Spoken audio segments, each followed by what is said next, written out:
안녕하세요. 시니어 은퇴 설계를 도와드리고 있는 유튜브에서 연금 박사 채널을 운영하고 있는 이영주라고 합니다. 반갑습니다.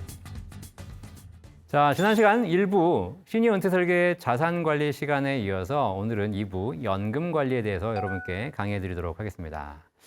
지난 1부 다 보셨는지 모르겠습니다만 자산 관리 보고 아마 충격 받으신 분들 계실 텐데 너무 이렇게 스스로 또 그렇게 고민하지 마시고요.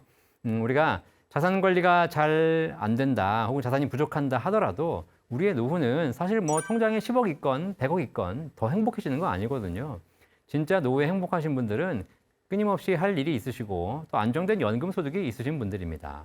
그래서 사실 일부에서 투자해서 자산을 불리는 방법 이런 여러 가지 방법을 알려드렸지만 그 자산을 준비하지 못했다 하더라도 지금 2부 이 시간만 잘 들으셔도 여러분 노후는 남부럽지 않고 행복하게 노후를 설계하실 수 있거든요. 그리고 오늘 여러분들의 연금, 국민연금부터 시작해서 퇴직연금, 개인연금, 주택연금까지 연금을 잘 준비하고 관리해서 잘 받을 수 있는 방법 알려드리도록 하겠습니다.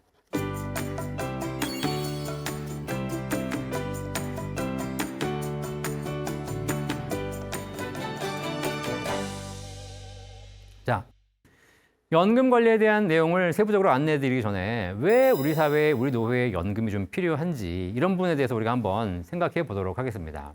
우리 사회의 노후 준비 잘 되고 있을까요? 제가 이렇게 시니어분들을 만나서 상담하다 보면 은퇴에 대한 개념 자체가 아직 잘 안 잡혀 있고 어떻게 준비해야 되는지를 모르거나 잘못 준비하시는 분들도 많이 계시더라고요. 그 이유가 바로 뭐냐면 이 질문에 대해서 제대로 생각해 보지 않고 노후를 준비하기 때문입니다. 100세를 살게 된다고 합니다. 우리가 90세, 100세를 살 텐데 이 100세 인생 무엇이 달라질까에 대해서 한번 생각해 보고 노후를 준비하셔야죠. 자, 왜 그러냐면 평균 수명 60세, 70세를 살았던 우리 부모님 시대의 노후와 90세, 100세를 살아야 되는 우리 사회의 노후가 굉장히 많이 달라진다는 겁니다. 그러면 지금과 똑같다면 지금과 똑같은 생각으로 노후를 준비하면 되겠지만 우리의 노후는 지금 30, 40대, 40, 50대와 7, 80대는 완전히 달라지거든요. 그러면 다른데 맞춰서 준비해야 될 거 아닙니까? 자, 노후가 되면 뭐가 달라질까요? 많이 달라질 겁니다. 하지만 여러분들이 누구나 다 아시다시피 노후가 되면 몸이 안 좋아집니다. 병이 찾아오죠. 자, 그럼 병이 찾아온다면 누구나 다 암에 걸리고 누구나 뇌질환 걸리고 누구나 심장질환 걸리고 그럴까요? 그렇지 않습니다. 암에 걸리고 이런 여러 가지 질병에 걸리시는 분들은 사실 10명 중에 3, 4명에 불과합니다. 아시겠죠? 30, 40%밖에 안 돼요. 그런데 이 방송 보시는 우리 시니어 여러분들 모두가 다 걸리는 질병이 있습니다. 이게 바로 뭐냐면 노화, 늙어가는 것입니다. 자, 늙어가는 게 뭐가 질병입니까? 아니죠. 노화는 3가지 특징이 있습니다. 활동력, 판단력, 기억력 저하. 이미 진행 중이시죠? 네, 허리가 아파가지고 이제 활동하기도 쉽지 않고 뭐가 딱 들어도 판단하기도 쉽지 않고 오락가락 기억도 안 납니다. 자, 이렇게 활동력, 판단력, 기억력이 떨어지는 이 시기에 과연 우리가 어떻게 노후를 준비해야지 잘 될 것인가를 한번 생각해 보셔야죠. 제가 한번 예를 들어보겠습니다. 여러분 지금 통장에 얼마 모으셨습니까? 네, 그래도 내 인생 열심히 살았으니까 통장에 못해도 한 1억, 5억, 10억 있으십니까? 네, 상황에 따라서 있으신 분도 있고 없으신 분도 계시겠죠. 근데 한번 우리가 상상해 봅시다. 내 통장에 10억 있어요. 좋으세요, 안 좋으세요? 좋겠죠. 뿌듯하죠. 내가 집도 있고 통장에 10억도 있으니 걱정이 없지 않습니까? 그런데 혹시 여러분 이런 상상 해본 적 있으십니까? 내 통장에 10억이 있는데 어느 날 기억이 안 납니다. 기억이 안 나요. 상상이 되세요? 상상이 안 되시죠? 이걸 상상하는 것이 노후 준비의 시작입니다. 여러분이 가지고 계신 통장에 있는 돈, 여러분이 가지고 계신 부동산 하나도 기억나지 않는 날이 온다. 그때 과연 내가 노후 준비를 어떻게 했었어야 내 노후가 안정될 것인가? 이걸 한번 생각해 보시는 거죠. 이미 우리 사회에는 이런 일들이 비일비재하게 벌어지고 있습니다. 몇 년 전 서울시 서초구 서초동에서 벌어졌던 일입니다. 이게 뉴스에 굉장히 크게 보도되었던 내용입니다. 여러분 찾아보시면 다 나옵니다. 자, 어떤 할아버님께서 평생을 열심히 일하셔가지고 금괴 65억 원어치의 자산을 모으셨습니다. 얼마나 열심히 일하셨길래 이렇게 많은 자산을 모으셨을까요? 자, 그런데 이 할아버님이 금괴가 65억 원어치가 있다고 보니까 이게 불안해, 안 불안해? 불안하죠. 이걸 누가 뺏어갈 수도 있고 굉장히 큰 자산이지 않습니까? 이걸 할아버님은 어떻게 하셨냐? 장롱 밑에다가 구들장을 팠습니다. 그리고 구들장 밑에다가 금괴 65억 원어치를 숨겨놓으신 거예요. 네, 그러니까 누가 뺏어갈까 봐 불안하니까 묻어두신 거죠. 자, 그런데 이 장롱 밑에 금괴가 있다는 사실을 불안하니까 아무한테도 얘기하지 않으신 거예요. 심지어 배우자, 자녀한테도 얘기하지 않으셨습니다. 그리고 이제 금괴가 있다는 사실을 알면서 본인이 여유롭게 노후를 사셨겠죠. 그러다가 어느 날 이 할아버님이 치매에 걸리시게 됐습니다. 자, 치매에 걸렸어요. 금괴 기억나 안 나? 기억이 났다 안 났다? 났다 안 났다 하시겠죠? 자, 그런데 이제 치매에 걸리면 기억이 점점 안 좋아지지 않습니까? 다시 돌아올 일은 없으니까. 자, 그러니까 이 할아버님이 이제 치매에 걸렸으니까 어떻게 해야 돼요? 자식 배우자를 불러다 놓고 얘기를 하셔야죠. 내가 사실 장롱 밑에다가 금괴를 숨겨놨으니 내가 죽거든 너희들이 저걸 잘 써라 라고 얘기를 하셨어야 될 거 아닙니까? 했을까요? 안 했을까요? 안 하셨죠. 그냥 안 하신 게 아니라 못 하신 거예요. 기억이 안 나니까. 그리고 치매로 고생하시다가 돌아가셨습니다. 금괴가 있다는 사실은 아무도 몰랐습니다. 그리고 10년이 흘렀어요. 10년이 흐른 어느 날 이제 우리 가족들, 유가족들이 너무 집이 오래됐으니까 이제 집의 인테리어를 좀 바꿔보자. 그리고 이제 인테리어 업자를 불렀어요. 인테리어 업자가 인테리어 하려고 장롱을 싹 드러냈더니 뭐가 나와? 금괴가 나오는 겁니다. 이거 어떻게 했을까요? 자, 어머니, 이리 와보세요. 여기 금괴 이게 나왔는데 이거 어떻게 할까요? 이렇게 물어봤을까요? 이렇게 물어보려고 보니까 아는 사람들이 아무도 없는 거예요. 어떻게 했냐? 이 인테리어 업자들이 가족 몰래 쓱싹 다 결국은 가져갔습니다. 그죠? 네, 그리고 다 써버렸어요. 자, 그런데 이 금괴를 가져가서 이미 다 써버렸는데 이렇게 금괴가 도난당했다는 사실 어떻게 발각이 돼서 뉴스가 났을까요? 유가족들이 금괴가 없어진 사실을 발견하고 경찰에 신고했을까요? 천만의 말씀이에요. 유족들은 있는지도 몰랐어요. 이거 왜 그랬냐? 인테리어 업자들끼리 서로 싸웠어. 그래가지고 뭐 서로 막 재산 싸움도 하고 뭐 내연의 관계였나 막 그랬다는 거야. 하여튼 그래가지고 싸워가지고 결국 한 명이 다 고발한 거예요. 그래가지고 발각이 됐어요. 발각이 됐으면 뭐해? 금괴는 다 써버렸는데. 자, 여러분 이 뉴스를 한번 찾아보실 수 있는데요. 이 뉴스를 보시면서 어떤 생각이 드십니까? 이 뉴스 보시면서 누가 제일 안타까우신 거예요? 인테리어업자가 안타까워요? 불쌍해요? 아니죠. 얘네들 나쁜 놈들이죠. 그죠? 누가 불쌍해? 네, 유가족? 아니에요. 죄송하지만 외람되지만 돌아가신 할아버님 안타깝습니다. 평생 뭐 하신 겁니까? 평생 누구를 위해 금괴를 모으신 겁니까? 한번 잘 생각해 보십시오. 네. 인테리어 업자 주려고 모으신 거예요. 자기가 쓰지도 못하고 배우자 자식이 주지도 못했어요. 이해되시겠죠? 여러분 지금 통장에 얼마 있으십니까? 여러분 자산 얼마나 모으셨습니까? 한번 잘 생각해 보십시오. 여러분 지금 모으신 자산 그냥 애써서 잘 지키고 계시겠지만 여러분이 다 쓰고 갈 수 있을 것 같으십니까? 못 쓰고 가요. 이게 무슨 얘기냐? 여러분들이 열심히 돈을 모으고 갖고 있고 지키려고 노력해도 나는 점점 이 돈을 지키기 힘든 상황이 되어간다는 겁니다. 젊은 사람도 돈을 지키기가 쉽지 않은데 나이가 들면 점점 더 어려워지는 시기가 되어간다는 겁니다. 우리는 지금 초고령 사회에 들어섰습니다. 아시겠죠? 전체 인구 중에 노인 인구가 20%가 넘는 앞으로 30%, 40%를 가야 되는 이런 세상을 살게 됩니다. 이 초고령 사회, 전체 인구의 20%, 30%가 65세 이상 노인인 사회, 우리나라 역사상 단 한 번도 경험한 적이 없는 세상이 오고 있습니다. 아시겠죠? 어떤 일이 벌어질지 아무도 예측할 수 없어요. 그죠? 어떤 일이 벌어지냐? 조선시대, 고려시대에는요, 그때도 100세를 살았던 분들이 계셨을 겁니다. 하지만 그분들은 극소수였습니다. 지금 어떤지 아십니까? 지금은 여러분도 100세, 저도 100세. 여러분도 오락가락, 저도 오락가락. 아시겠습니까? 이런 사회에서 돈을 갖고 있어 봐야 먼저 본 놈이 임자예요. 아시겠죠?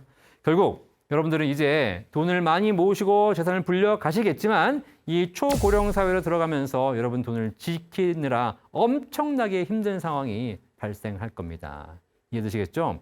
자, 이런 사회에서 제가 노후를 준비하고 연구하다 보니까 어떻게 노후를 준비해 행복할 것인가를 연구하다 보니까 여러분 노후에 목돈을 갖고 있는 것보다 이 목돈을 지키려고 애쓰는 것보다 이걸 연금으로 준비하는 것이 훨씬 행복하다는 걸 발견했습니다. 그래서 제가 여러분께 목돈과 연금의 10가지 차이점을 지금부터 정리해 드리도록 하겠습니다.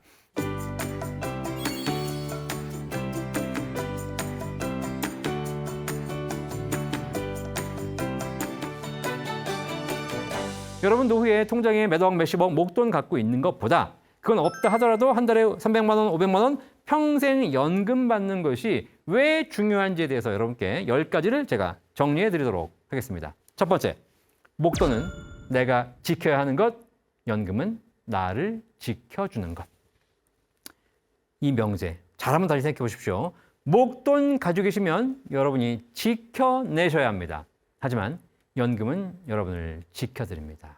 이해되시겠죠? 사실 나이가 들면 활동력, 판단력, 기억력이 떨어지면서 수많은 유혹이 찾아오게 됩니다. 친구가 돈을 빌려달라고 하기도 하고 여기저기서 투자 유혹, 사기를 당하기도 합니다. 그렇죠? 이러다 보니까 그 돈을 지키기 위해서 내가 굉장히 많은 노력을 해야 됩니다. 제가 아는 어떤 고객님은 너무 이게 위험하니까 사기도 많고 이랬다 보니까 아예 금융거래를 안 하신 분도 계십니다. 그리고 아예 핸드폰도 안 씁니다. 왜냐하면 핸드폰도 내 정보가 들어있는데 거기도 유심 또 뭐 누가 정보 유출되고 요즘 뭐 전통신사에 고객 정보가 다 유출되다 보니까 이거 거래를 해봐야 내 정보 유출되고 나면 그다음 내 돈 다 뺏어갈 거 아니냐. 이것 때문에 노심초사 불안해가지고 아예 그런 핸드폰도 없으신 분도 계십니다.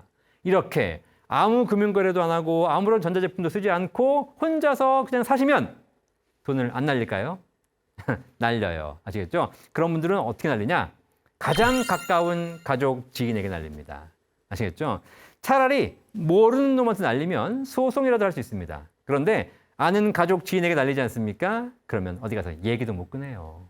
자, 이렇게 여러분이 노후에 목돈 가지고 계시면 지켜내셔야 됩니다.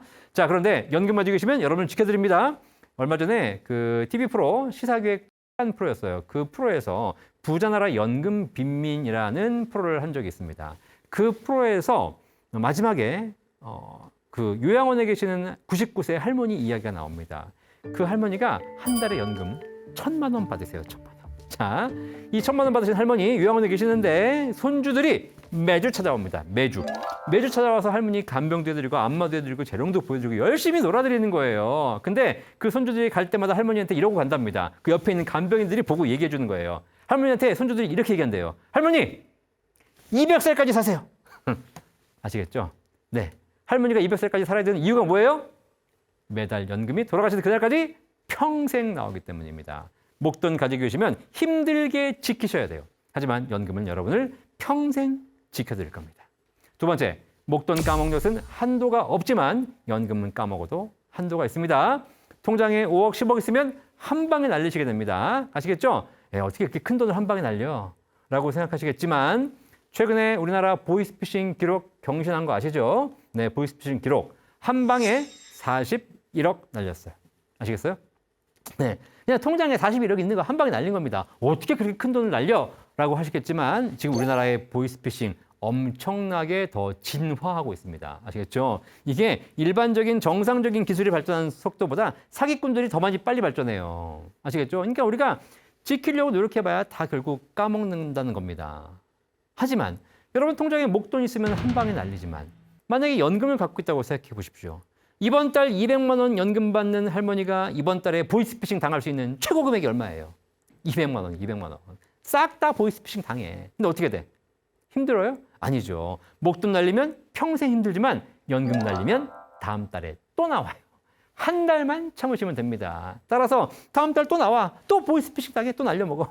또 나와. 또 보이스피싱 당해. 날려먹어. 이렇게 한 3개월, 5개월, 6개월 날려먹어. 이제는 보이스피싱 범하고 통화해. 그냥 야 이제 이번 달은 그냥 100만 원만 가져가라. 그냥 내가 나도 써야지. 이렇게 할 수 있어요. 이게 무슨 얘기냐. 웃기시겠지만 목돈 날리면 평생 어렵게 살아야 되지만 연금은 날릴 수 있는 한도가 정해져 있고 그 사기가 끝나도 내 인생이 보장된다는 이야기입니다. 네 번째, 목돈 가진 사람은 그래서 VIP? 예, 사기꾼들 입장에선 VIP죠. 진짜 갑은 누구죠? 연금 가지신 분입니다. 저 동네 경로당 한번 가보십시오. 경로당에서 제일 인기 있는 할아버지, 어떤 할아버지죠? 수십억짜리 집에 살고 있는 할아버지 아무 인기 없어요. 오늘 나한테 점심 사줄 수 있는 할아버지가 최고예요. 점심 사주려면 어떻게 해야 돼? 지갑에 현금이 캐시가 있어야 돼요.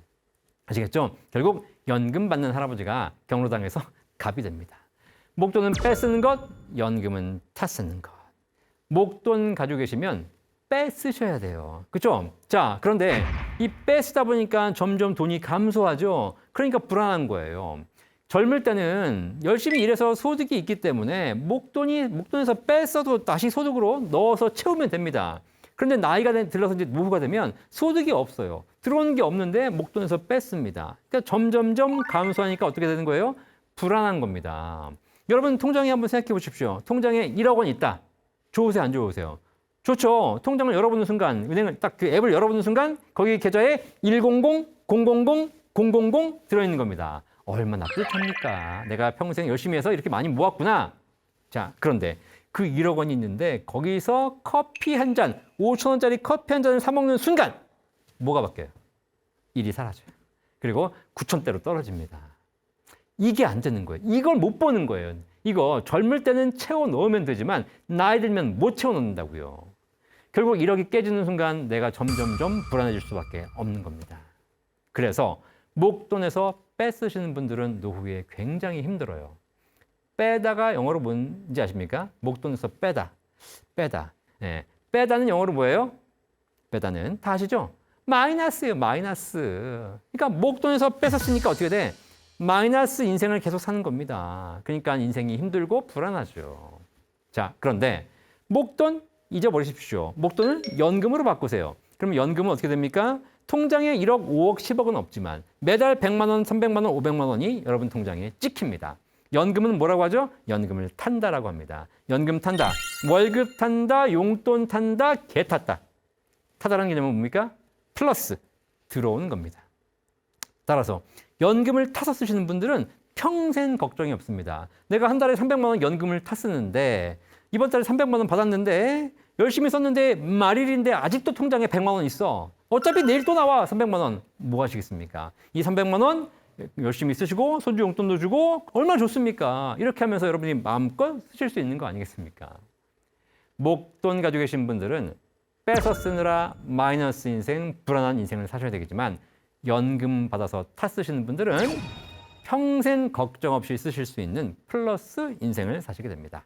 인정되시죠? 네, 맞는 이야기예요. 6번째, 그래서 목돈 가진 사람들은 현재 부자입니다. 지금 돈이 많아요. 하지만 이 돈이 내일도 있다고 장담할 수 없습니다. 그런데 연금 가지신 분들은 평생 부자로 살 수 있습니다. 7번째, 목돈 가지신 분들은 수익률에 투자합니다. 하지만 연금 가지신 분들은 수명에 투자합니다. 자, 노후에 목돈 가지고 있어요. 통장에 몇 천만 원, 몇 억 있어. 어떤 생각이 듭니까? 야, 이거 그냥 두자니 좀 아깝고 이걸 뭔가 불려야 되겠는데 은행 가서 예금을 하고 있긴 한데 예금 가지고 있어봐야 뭐 2%, 3%밖에 안 나오고 이거 뭐 물가는 5%씩 올라간다는데 화폐 가치는 하락하고 있고 뭐 이거 내가 은행 이자 가지고 부족한데 이걸로 뭘 해야 되나 맨날 그 고민이시죠?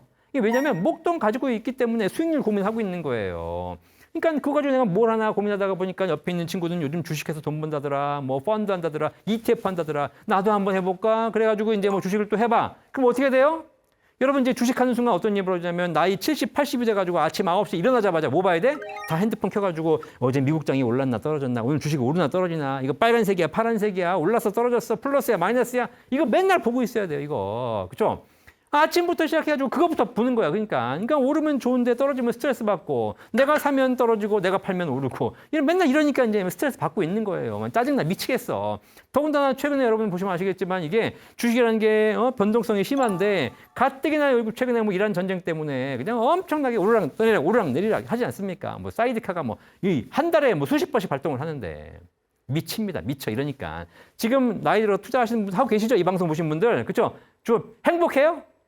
머리 아프잖아. 죽을 것 같잖아, 사실. 그냥 차라리 내가 몰랐으면 다행이지. 이러는 거예요. 그나마 국장. 대한민국 주식하시는 분들은 9시에 시작해서 3시 반에 끝나요. 자, 그럼 3시 반에 끝나면 일단 오늘은 모르겠고 좀 쉬다가 다시 내일 하자. 라고 하시면 되는 건데 요즘은 또 이제 서학김이라 그래가지고 또 미국 주식에 투자하는 분들이 계셔. 미국 주식은 몇 시에 시작해? 10시 반에 시작해. 밤 10시 반에. 잠도 못 자. 새벽 5시까지. 잠도 못 자고 계속 뭐 빨간색, 파란색, 오르락 내리락 이거 보고 있는 거야. 그러니까 스트레스 받아 안 받아? 인생이 피곤해요. 그나마 좀 최근에 또 하시는 어르신들은 요즘 또 미국 주식, 한국 주식이 아니라 또 코인까지 해, 코인까지. 코인은 언제 해? 코인은 24시간이에요. 쉬지를 않아. 주말에도 해, 주말에도. 나이 70, 80세에 아침 8시, 9시에 일어나서 해야 될 일이 뭡니까? 그렇죠.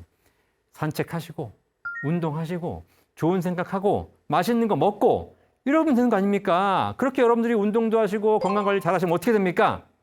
네, 오래 살게 됩니다. 단적인 거 알려드리겠습니다. 연금을 많이 받는 방법, 연금 수익률을 올리는 가장 좋은 방법 뭐예요? 오래 사는 거예요. 아시겠어요? 착각하지 마세요. 우리가 연금을 더 많이 받기 위해서 수익률을 더 올려야 된다고 생각하시는데 잘못된 생각입니다. 연금을 많이 받는 가장 좋은 방법은 오래 사는 거예요.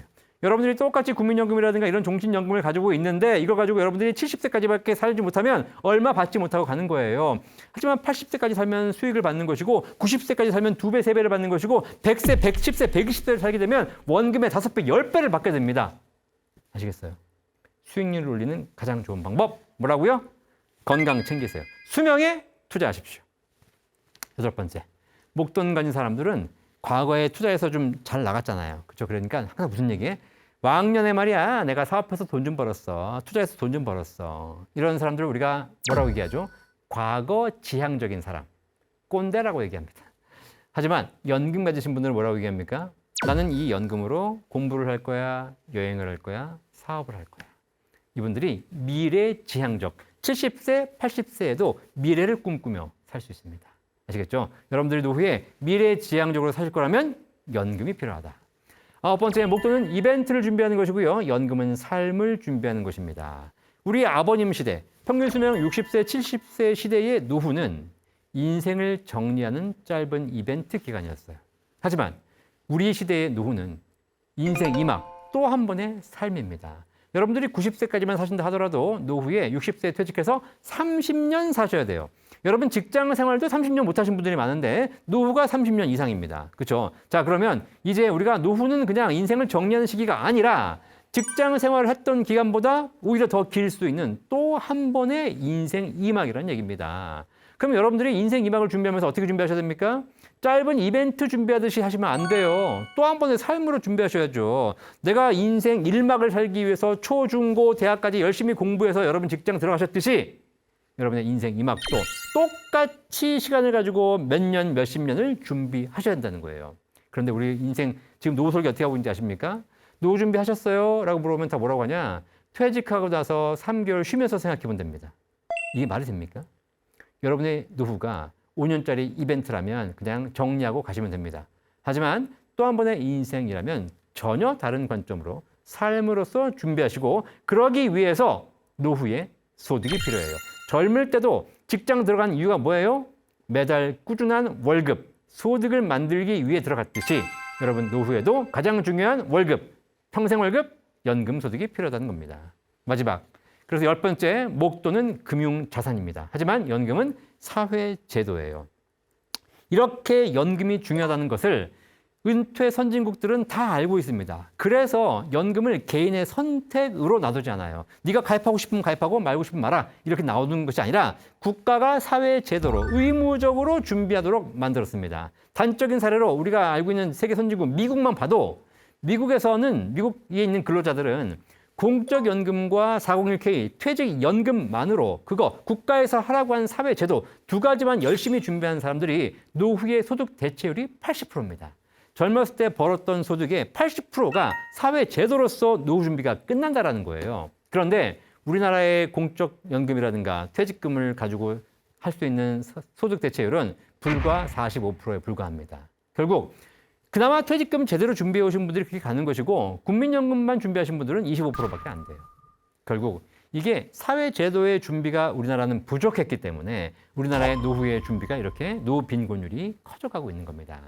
아시겠죠? 따라서 여러분들이 연금을 준비하면서 내가 개인적으로 선택한다라고 생각하시면 안 되고요.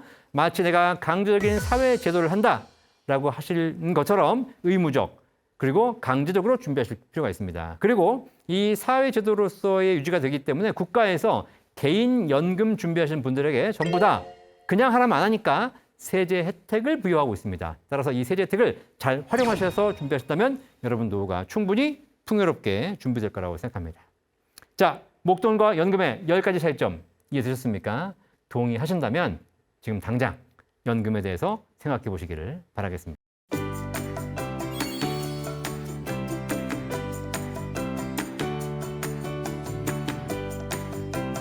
자, 그럼 어떤 연금이 있어야 행복할까? 우리나라는 이렇게 연금 5가지 연금 제도가 있습니다. 이걸 여러분이 잘 보시면서 포트폴리오를 잘 짜시면 됩니다. 첫 번째 65세 이상 어르신들에게 우리나라가 소득 하위 70%에게 무상으로 한 달에 34만 9,700원씩 드리는 기초연금 제도. 내가 대상이 되는지 안 되는지 잘 파악해 보실 필요가 있는 것이고요. 내가 준비하고 있는 공적연금, 국민연금, 공무원연금, 사학연금, 군인연금 이런 것들이 얼마나 나올 것인가 한번 알고는 계셔야 됩니다. 뭐 이미 받고 계신 분도 계시겠지만 받기 전이라면 내가 얼마 나오는지 확인하셔야 되는 것이고 그리고 그 연금을 더 늘릴 수 있는 방법이 없는지 국민연금공단, 공무원연금공단 전화하셔가지고 챙겨보셔야죠. 자, 그다음에 직장인이라면 여러분 퇴직연금 준비하실 겁니다.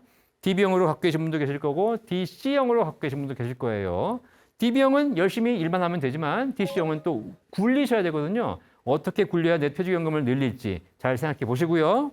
개인연금, 연금저축 IRP처럼 세액공제를 받으면서 연금을 준비할 수 있는 연금도 있고 개인연금보험처럼 납입할 때는 세액공제가 없지만 연금 탈 때 비과세 혜택 받을 수 있는 연금보험도 얼마나 준비해야 되는지 어떻게 잘하면 되는 것인지 챙겨보실 필요가 있습니다.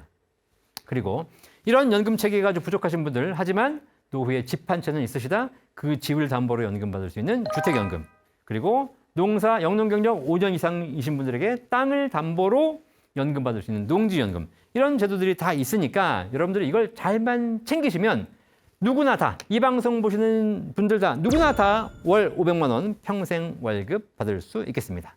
아시겠죠? 아니 내가 지금 버는 것도 500이 안 되는데 어떻게 노후에 500을 받지? 라고 의아해하시거나 의문을 하시는 분들이 계신데 여러분들이 평생 월급 500만 원을 만들지 못하는 이유는 여러분들이 능력이 없어서가 아닙니다. 여러분들이 관심이 없어서입니다. 지금부터 평생 월급 500만 원 받는 방법 알려드릴게요. 자, 국민연금. 물론 과거에 국민연금이 시행되기 전에 직장 생활을 하셔가지고 연금이 부족하신 분들도 계시겠지만 그래도 88년 이후에 직장 생활을 시작하셔가지고 국민연금을 꾸준하게 준비해 오신 분들이라면 지금 제가 보기엔 못해도 150만 원, 많게는 200만 원 넘게 연금 받으실 수 있습니다. 지금 우리나라의 국민연금 최고 수령자가 나왔죠. 이미 300만 원 넘어가시는 분들. 국민연금만으로 한 달에 300만 원 받으신 분들이 26명이 나왔다고 합니다. 아시겠죠? 그러니까 300만 원 넘는 분도 나와요. 그런데 그러니까 꾸준하게 준비하셨다면 웬만하면 200만 원 받고요. 그리고 내가 준비를 좀 못했다. 이러신 분들은 100만 원, 150만 원 있는데 이걸 늘릴 수 있는 방법을 좀 이따 알려드리도록 하겠습니다. 그 다음에 퇴직금. 퇴직금을 여러분들이 중간에 정산해서 다 써버리고 뭐 여기저기 날려버리고 이랬다면 모르겠지만 꾸준하게 직장 생활하시면서 퇴직금 쌓아오신 분들 퇴직금 1억을 받으신다면 연금으로 월 50만 원으로 바꿀 수 있습니다. 아시겠죠? 자, 그러면 내가 웬만큼 직장 생활해가지고 퇴직금 2억 쌓았다? 그러면 월 100만 원 연금소득 평생 만들 수 있습니다. 자, 그리고 개인연금, 내가 국민연금이나 퇴직연금으로 부족하니까 개인연금 준비해야 되겠다라고 해서 연금저축 IRP를 꾸준하게 한 10년, 20년 불입해가지고 1억 원 쌓았다. 여기서도 월 50만 원 연금 만들 수 있고요. 그 다음에 개인적으로 누가 와서 해달라 뭐 이것 좀 해가지고 아마 여러분 보험 설계사한테 연금 싫은데 가입하기 싫은데 누가 해달라고 해서 억지로 들은 거 있죠? 네, 그런 거 과거에 들은 거 지금 와서 효자가 되지 않습니까? 그죠? 네, 그런 연금 가입하고 계신다면 그것도 꾸준하게 불입하신다면 월 50만 원 연금 만들 수 있습니다.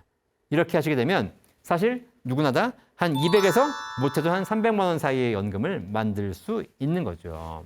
그리고 마지막.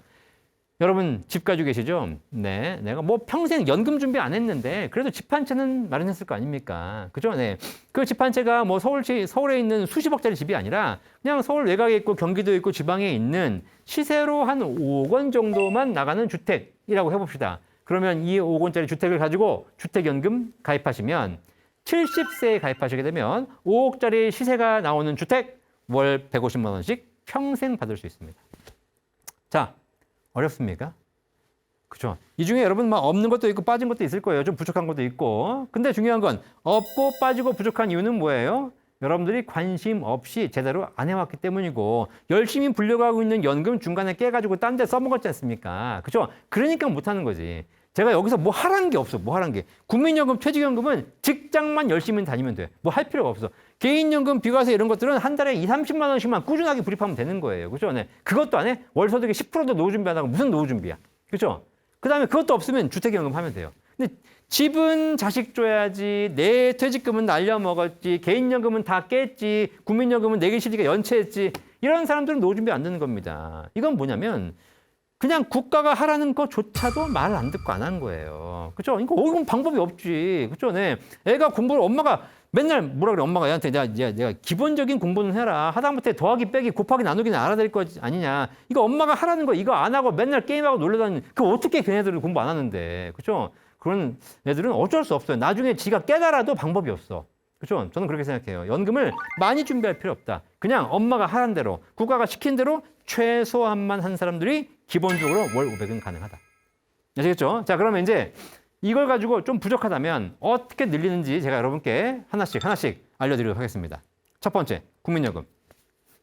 자, 국민연금 내 곁에 국민연금이라는 어플리케이션이 있습니다. 여러분들 핸드폰 쓰시죠? 핸드폰에 들어가가지고 지금 당장 들어가서 내 곁에 국민연금이라는 앱을 깔으세요. 그 깔고 본인 인정하고 들어가시면 국민연금공단에 여러분이 얼마의 연금을 받게 되는지 금액이 그대로 나옵니다. 아시겠죠? 적어도 내가 국민연금 얼마 받는지는 알아야지. 그죠? 네. 그건 반드시 보시면서 그게 충분히 준비되어 있으신 분들은 일단 국민연금만으로 노후 준비가 기본이 해결이 됩니다. 근데 딱 보니까 얼마 안 돼. 얼마 안 된다는 얘기는 뭐예요? 이유가 있는 거 아닙니까? 적게 냈거나 주간에 걸렀거나 뭐 이런 게 있지 않습니까? 자, 이분들 연금 늘리는 방법 알려드릴게요. 첫 번째, 추후 납부. 이게 뭐냐? 과거에 내가 걸렀던 거, 못 냈던 거를 지금 낼 수 있는 겁니다. 아시겠죠? 자, 그러면 이 추후 납부는 무조건 가능한 건 아니고요. 국민연금공단 전화하셔가지고 내가 추후 납부 가능한 기간이 있는지 확인하셔야 됩니다. 그래서 기간이 있으면 지금 추가로 내셔가지고 연금을 늘리시면 됩니다. 특히 이 방송 보시는 분들 중에서 남자분들 중에서 88년 이후에 군대 갔다 오신 분들, 군대 갔다 온 그때 30개월 갔다 왔지 않습니까? 그렇죠? 그 30개월 전부 추후 납부 가능합니다. 우리나라의 노후 준비 방법 중에서 국민연금이 1순위 제일 좋습니다. 아시겠죠? 그러니까 이거는 뭐 물어보지 말고, 그죠? 네, 묻지도 따지지도 말고 그냥 추후 납부 가능하면 무조건 하십시오. 그러면 추후 납부를 뭐 적게는 10달, 20달, 많게는 119개월까지 할 수 있습니다. 이렇게 되면 여러분의 연금이 지금보다 못해도 1, 20만 원, 많게는 4, 50만 원씩 연금액이 올라갈 겁니다. 자, 추후 납부 하셔가지고 연금액 늘리십시오.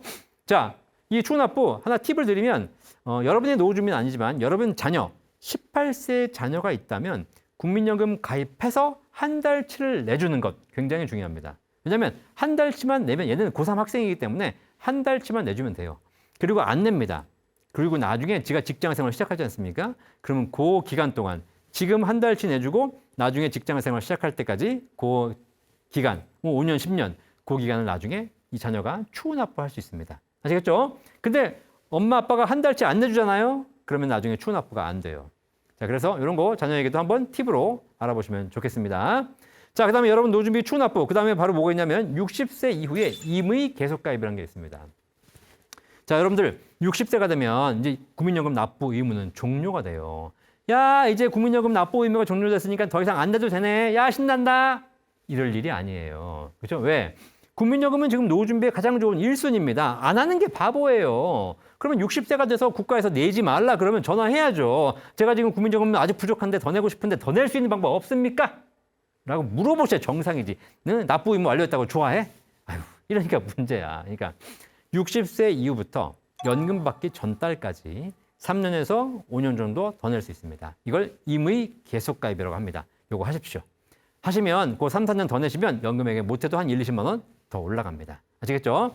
자, 이렇게 해서 추후 납부와 임의 계속가입을 통해서 국민연금을 늘리시고 나서 그리고 나서 여러분 연금 받는 나이 64세, 65세에 연금을 받을 수 있을 텐데 제가 웬만하면 그 나이에 받지 마시고 그리고 일찍 받지 마시고 늦춰 받으십시오.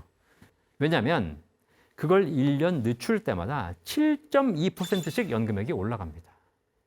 최대 5년까지 늦출 수 있거든요. 그러면 무려 36%가 올라간 연금을 평생 받게 됩니다. 이해되시겠죠? 여러분이 국민연금을 받아가지고 쓸 거면 받으십시오. 근데 국민연금 받아가지고 쓰지도 않을 거면서 그리고 은행에 넣어놔봐야 1%, 2% 이자도 못 받을 거면서 국민연금을 받고 있다? 잘못하고 있는 거예요. 내가 받아서 7% 수익 낼 수 있으면 받으세요. 근데 그거 어렵잖아요. 그냥 국민연금공단에 연기만 하시면 1년에 7.2%씩 늘어간 금액을 나중에 받게 됩니다. 아시겠죠? 그렇게 받으셔가지고 평균 수명 80세까지만 사시면 일찍 받는 것보다 늦춰 받는 것이 훨씬 유리합니다.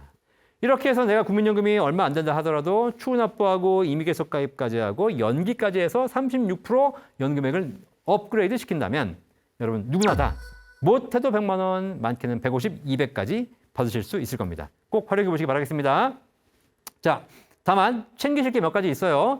국민연금은 나중에 연금을 받을 때 다른 소득이 많이 있으면 국민연금이 최대 감액됩니다. 50%까지. 자, 근데 이번에 법이 좀 이제 개정이 돼가지고 소득이 월 한 600만 원, 700만 원 이하이면 괜찮습니다. 과거에는 한 3, 400만 있어도 국민연금이 감액됐는데 지금은 그것이 많이 완화됐으니까 특별히 노후에 뭐 한 달에 막 5, 600까지 그 이상 소득이 있다면 모르겠지만 그 이하의 소득이 있으신 분들은 특별히 걱정하실 필요는 없겠습니다. 여기 제도가 약간 좀 조정이 됐습니다. 그리고 소득이 많아서 감액되실 분들 그냥 연금 받으면서 감액당하지 말고 그냥 연기하시면 됩니다.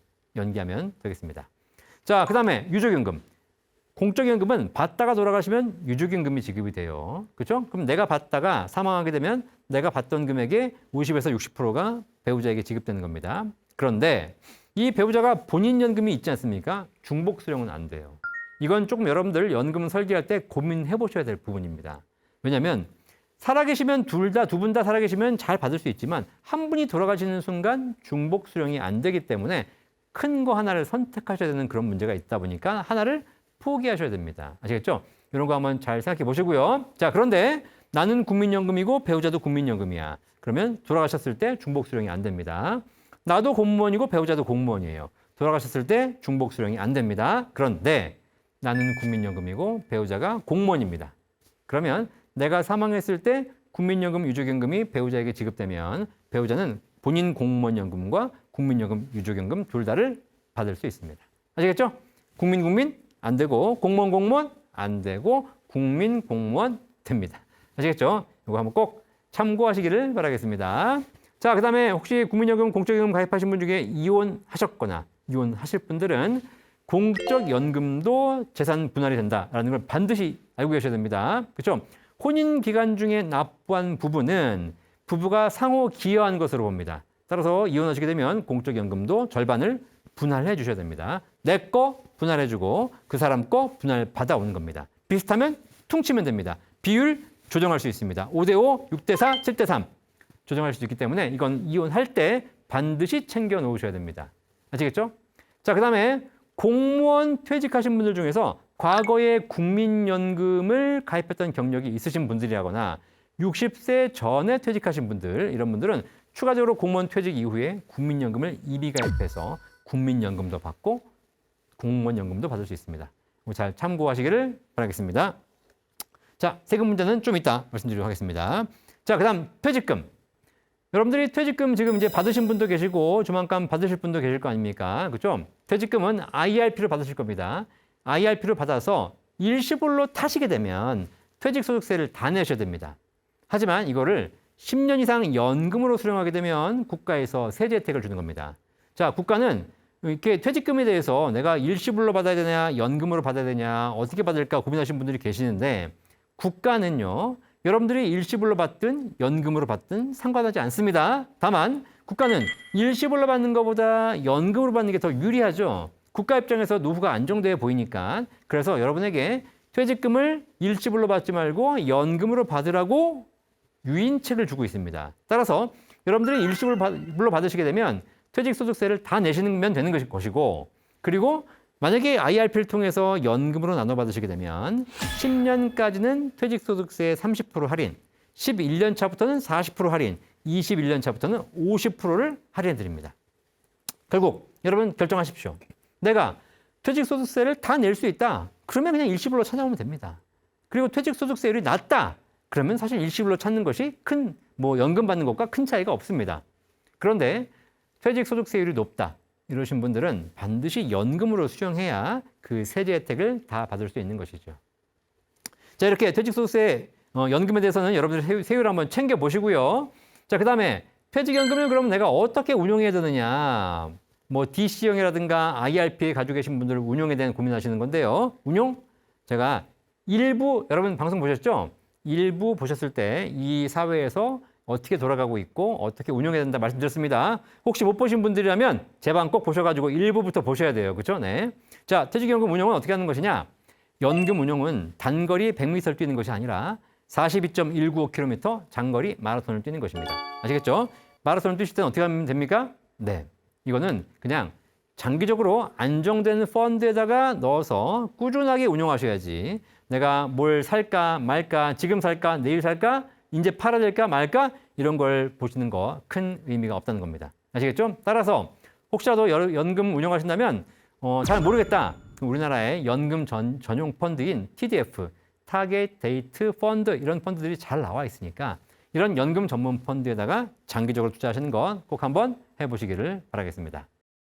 자, 이제 개인연금 운용하는 방법 알려드리도록 하겠습니다. 개인연금은 크게 두 가지로 나뉘어집니다.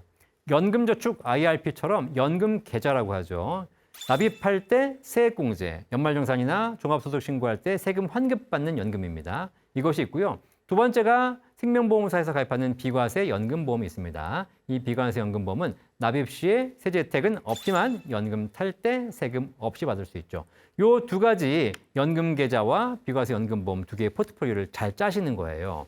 연금저축이나 IRP는 연말에 세액공제 받을 수 있지만 연금 탈 때 세금을 다시 내셔야 되는 것이고 납입 한도는 1,800만 원이지만 납입액 총 900만 원 한도 내에서 세액공제를 해드리고 있습니다. 따라서 소득이 있는 분들이라면 연금저축 IRP를 통해서 연말에 세액공제 받으셔야죠. 하지만 은퇴를 했거나 주부라거나 소득이 없으신 분들 같은 경우에는 세액공제 효과는 없겠죠. 그렇죠? 이렇게 연금계좌를 잘 운영하실 필요가 있고요.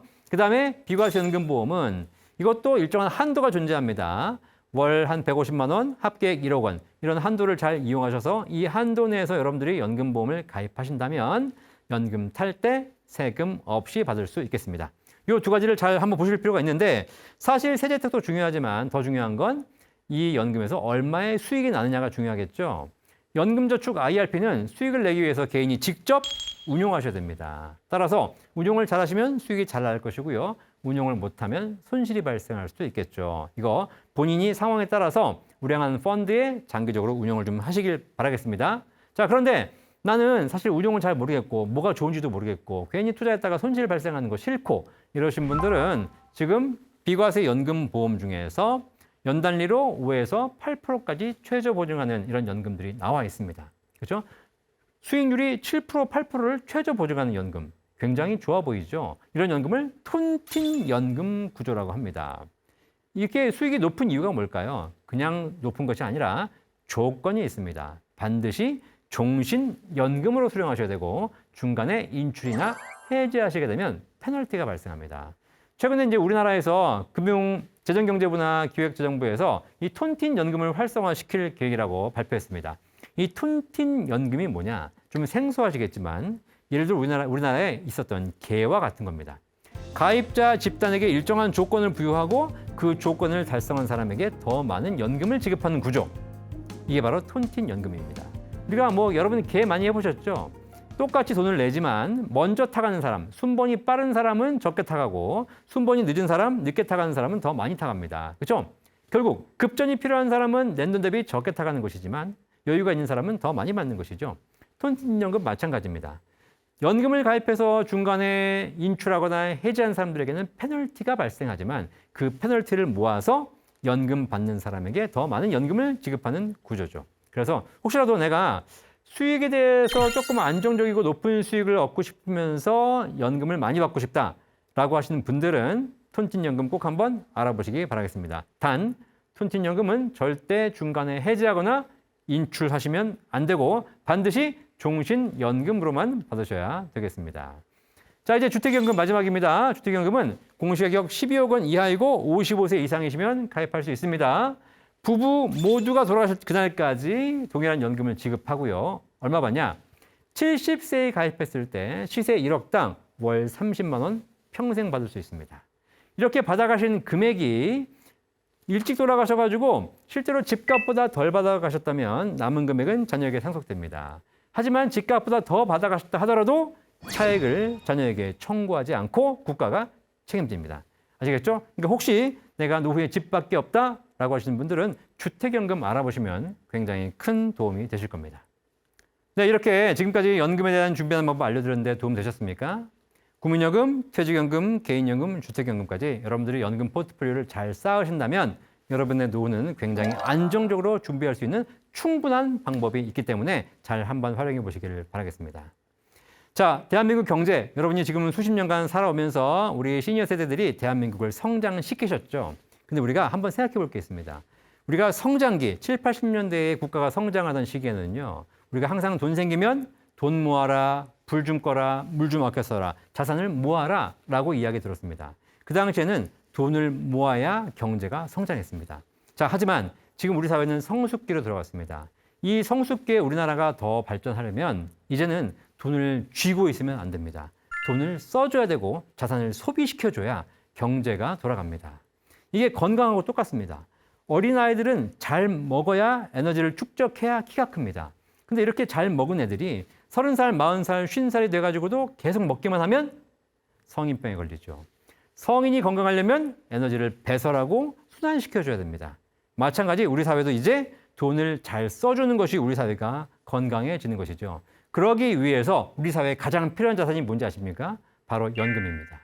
연금을 자산이 증가하고 여러분들이 연금을 잘 준비해서 연금을 잘 써주시면 소비가 증가하면서 여러분이 행복해집니다. 그리고 소비가 증가하면 어떻게 되죠? 시장이 활성화되죠. 물건을 잘 사주니까. 시장이 활성화되면 기업이 성장합니다. 기업이 성장하면 일자리가 생깁니다. 일자리가 생기면 청년들의 가정이 안정되죠. 자, 그러면 이렇게 안정된 청년들이 뭘 하겠습니까? 아이를 낳기 시작할 겁니다. 대한민국이 처한 세 가지 문제 아십니까? 고령화, 저출산, 저성장. 이 세 가지 문제를 한 번에 해결할 수 있는 아주 좋은 방법이 있습니다. 바로 우리 시니어 세대가 연금으로 잘 써주시는 거예요. 여러분이 돈을 쥐고 있다가 그냥 갖고만 있다가 돌아가시면 우리 사회에는 아무 도움이 안 됩니다. 하지만 여러분들이 연금을 준비해서 잘 써주신다면 여러분 세대와 더불어서 우리 앞으로 대한민국 세대가 훨씬 더 건강하고 행복한 나라가 될 겁니다. 지금부터 연금 잘 준비하셔서 여러분의 행복한 노후를 준비하시기를 바라겠습니다. 자, 2부 연금 관리 강의해 드렸는데 도움 되셨습니까? 자산 관리와 연금 관리 두 가지 축을 잘 하셔서 여러분, 방송 보신 여러분 다 행복한 노후를 보내시기를 열심히 응원하겠습니다. 연금 박사가 여러분의 행복한 노후를 응원하겠습니다. 감사합니다.